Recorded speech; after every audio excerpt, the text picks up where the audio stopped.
최태성, 정선아의 이야기 한국사. 여러분 안녕하세요. 큰별 최태성, JSA 정선아 선생님이 함께 준비한 이야기 한국사. 오늘 그 12번째 시간입니다. 오늘은 드디어 신라가 삼국을 통일합니다. 그동안 우리가 몇 번에 걸쳐서 삼국 통일까지의 그 머나먼 여정을 함께 이야기했는데요. 오늘 그 마침표이자 새로운 시작점, 바로 신라가 삼국을 통일합니다.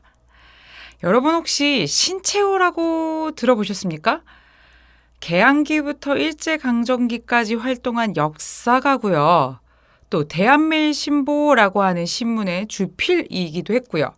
또 여러분들에게는 독립운동가이자 공부를 많이 했던 친구들은 의열단이라고 하는 의열 활동을 했던 단체의 조선혁명선언이다라는 강령을 직접 써서 김원봉에게 주었던 바로 그 남자. 수식어가 막 한두 개가 아니에요. 심지어 대한민국 임시정부 초기에 무장투쟁의 필요성을 역설했던 바로 그분이 신채호 선생님이십니다. 엄청나게 많은 활동을 했던 독립운동가인데요. 이분이 삼국 통일에 대해서 그의 글 독사신론을 통해서 이렇게 평가했습니다. 이것은 신채호 선생님의 평가예요. 네, 신채호는 이렇게 얘기했습니다. 다른 종족을 끌어들여 같은 종족을 멸망시키는 것은 도적을 불러들여 형제를 죽이는 것과 다를 바가 없다. 이는 삼척동자라고 해도 다 아는 것인데 슬프다. 우리나라 역사가들 진짜 이를 아는 자가 거의 없구나. 태종 김춘추에 이르러 마침내 이 일을 이룬 뒤에는 득이양양하였다. 반만큼이라도 혈기를 가진 자라면 이를 꾸짖는 게 옳으며 배척하는 것이 옳거늘 오늘날 그 본말을 따지지 않고 다만 우리나라를 통일시킨 우리나라의 통일의 실마리를 연 임금이다라고 한다. 라고 신채호 선생은 얘기했습니다. 지금 이 얘기를 쭉 들어보면 신채호 선생은 삼국 통일에 대해서 굉장히 신랄하게 비판하고 있다라는 걸 여러분들이 알 수 있어요. 역사는 결국 하나의 기록이고 역사가의 관점이 드러날 수밖에 없기 때문에 우리는 이 글을 통해서 이게 진리다 이게 아니라 신채호 선생님은 삼국 통일에 대해서 이렇게 바라봤구나 라는 걸 알 수 있습니다. 하지만 우리 모두의 생각이 다 같을 수는 없습니다. 그래서 우리는 오늘 삼국 통일에 대해서 여러분들이 함께 느껴보는 시간을 가지려고 합니다. 삼국 통일은 과연 한국사 발전에 기여했는가? 라는 큰 질문을 가지고 우리 함께 공부해 보도록 합시다. 삼국 통일은 한국사 발전에 기여했는가? 라는 큰 질문을 가지고 우리 함께 오늘 느끼고 생각해 보도록 하겠습니다. 때는 바야흐로 660년 백제가 멸망을 합니다. 그리고 태종 무열왕은 백제 멸망 이후에 죽어요. 그리고 그의 아들 문무왕이 즉위합니다. 아버지가 남긴 그 대업을 지금 해내야 되는데 그의 곁에는 누가 남아 있었느냐?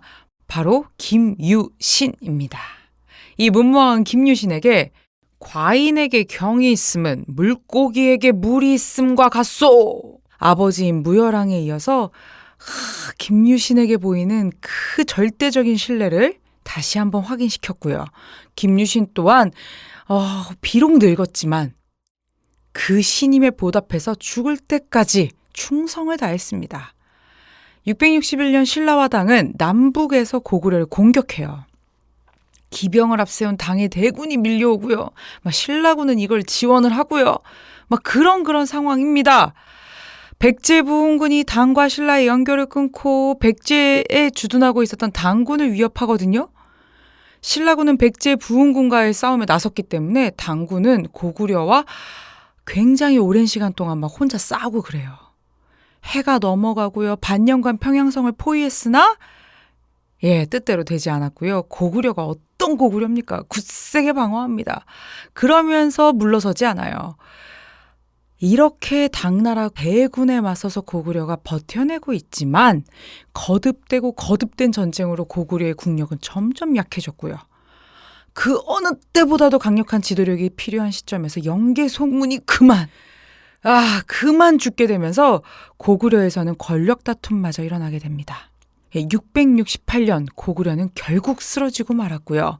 삼국 간의 치열한 다툼도 여기서 막을 내렸습니다. 그런데 백제 고구려 멸망시켰다라고 해서 신라에게 온전한 승리의 기쁨이 찾아온 것은 아니었습니다. 백제 땅, 고구려 땅, 그리고 신라 땅에서도 당나라가 지금 막 승리자 행세했고요. 고구려 멸망하자 당나라는 평양에 막 뭐 설치해요. 안동도보 뭐 이런 거 설치하면서 막 직접 다스리겠다 뭐 요렇게 나옵니다. 이거는 원래 약속과 달라요. 백제 땅에, 신라 땅에, 고구려 땅에 뭐 설치하면서 한반도 전체를 다 가져가겠다라는 야욕. 이거는 원래 약속이 아닙니다. 원래 당나라와 신라가 했던 약속은 대동강 이북의 땅과 이남의 땅으로 나눠서 지금 얘기가 됐는데, 당나라가 만주 지역은 물론 한반도 전부를 당나라의 영토로 삼겠다라고 하는 말 그대로 야욕을 부리는 거죠. 신라에는 엄청난 위기가 닥칩니다. 그때 마침 고구려 각지에서 부흥운동이 일어나게 됐고요. 신라는 이 고구려의 부흥운동을 지원을 하면서 당군을 함께 몰아내기 위한 전쟁을 시작합니다. 더 이상 나당연합이 아니라 나당전쟁이 되죠. 당나라에선 더 많은 군대를 파견을 해서 신라를 전면적으로 공격했지만 신라는 굴하지 않고 고구려 유민, 백제 유민까지 함께 끈질기게 싸워 마침내 매소성 기볼포 전투, 우리 시험 때 봤던 바로 그 지역 그 전투네요. 매소성 기볼포 전투의 승리를 통해 결국에 당나라는 더 이상 전쟁을 끌고 가지 못하고 철수하게 됩니다. 676년 고구려에 설치한 안동도호부를 평양에서 요동성으로 옮기면서 드디어 삼국 통일 마지막의 단추까지 끼워지게 됩니다. 삼국이 하나의 나라로 묶이면서 진정한 민족 문화의 토대가 마련되었다라는 점은 분명한 의미가 있습니다. 진짜 그랬느냐라고 한다면 이건 책 속에만 있는 게 아니라 삼국 통일된 이후에 진짜 그렇거든요. 신라는 백제와 고구려 유민을요 중앙관직에 참여시키거나 또 구서당이라고 해서 그러한 고구려 백제 유민들을 다 이렇게 함께 모아서 군대를 편성하기도 했습니다. 즉 삼국의 융합에 초점을 맞췄고 이렇게 해서 진정한 민족 문화의 토대가 마련되었다라는 점에서 분명한 의미가 있는 것이 삼국 통일입니다. 또한 많은 역사학자들은 이렇게 얘기를 합니다. 신라의 삼국 통일은 단순히 당의 힘을 빌려서 한 것이 아니라 골품제라고 하는 폐쇄적인 신분제가 있었음에도 불구하고 화랑도라고 하는 진골귀족과 일반 백성들이 함께 할 수 있는 공동체 화랑도를 통해서 이미 문화적 건강성을 갖고 있었던 신라의 내적인 역량 가운데서 일어난 일이다 라고 평가합니다. 충분히 의미 있었다라는 거죠. 게다가 고구려의 귀족이라던가 고구려의 왕자에게 경주 김씨의 성을 내리는 모습을 통해서도 이들을 안고 가려고 하는 모습을 보였다라는 평을 받습니다.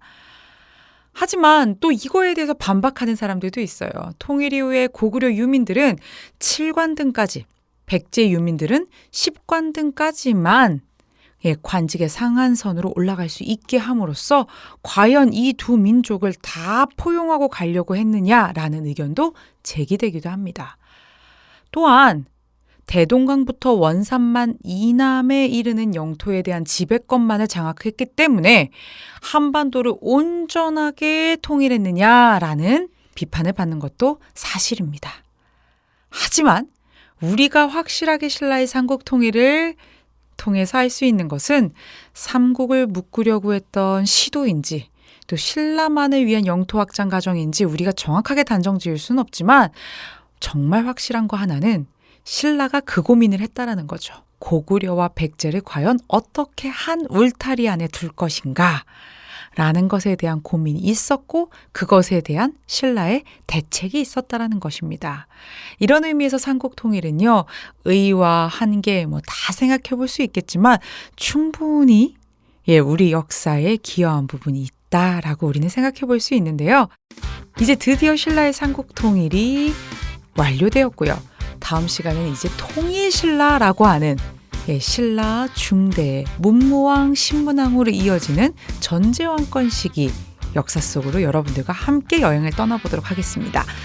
지금까지 이야기 한국사 12번째 시간 정선아였습니다.